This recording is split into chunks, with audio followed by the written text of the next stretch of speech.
किती वेळा फसलो आपण, किती वेळा डोळे बंद केले, सत्य समोर होतं पण आपणच पाहिलं नाही. चिंचोके झाले लाखाचे, आपण विश्वास ठेवलो. मध 9 लाख लिटर म्हणे, खोट स्वप्न विकत घेतलं. देवाच्या नावाखाली आपण सगळं गमावलं. भोंदुगिरीच्या जाळ्यात आपलं आयुष्य अडकवलं. कोणाही खरा कोणाही खोलो, का आपणच होतो बळी. समाज जागा होता. डोळे उघडून पाजरा, पापाचा घडा भरला आहे. पण धडा घेतो का आपण खरा.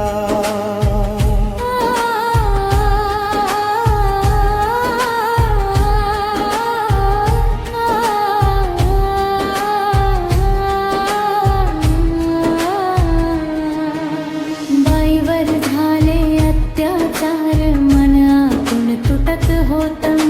भीतीच्या सावली खाली सत्य लपून बसलं होतं. पैशासाठी विकलं सगळं विश्वास पण तुटून गेला. शेवटी न्यायाने येऊन सगळं उघड केलं. पापाचा घडा भरला आता.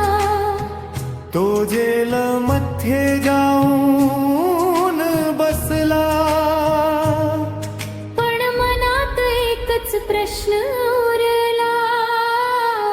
समाज सुधारणार कधी. समाज जागा होता. डोळे उघडून पहा जरा.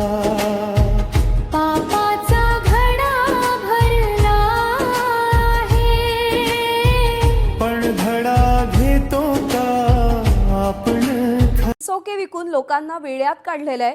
एक चिंचोका तो 1,00,000 रुपयांना विकायचा. खरातच्या निकटवर्ती याच्या FIR मध्ये याचा उल्लेख करण्यात आलाय. चिंचोके मंत्रोच्चारित असल्याची खरात बतावणी करायचा. 100 रुपयांना किलो असलेले चिंचोके खरात लाखोंना विकायचा.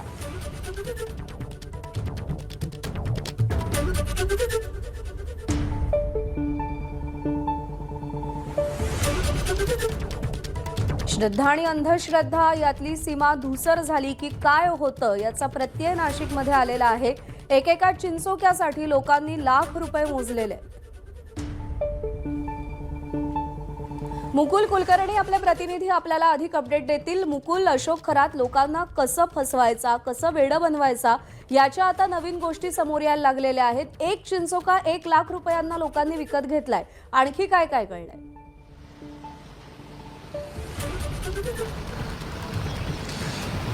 बरोबर आहे. नागरिकांच्या अडचणी, जे नागरिक अडचणीमध्ये त्रस्त झालेले होते त्यांच्या भावनांशी खेळ करायचा आणि त्यातून शेकडो कोटी रुपयांची त्याने मालमत्ता कशी जमा केली याची ही उदाहरणं आहे.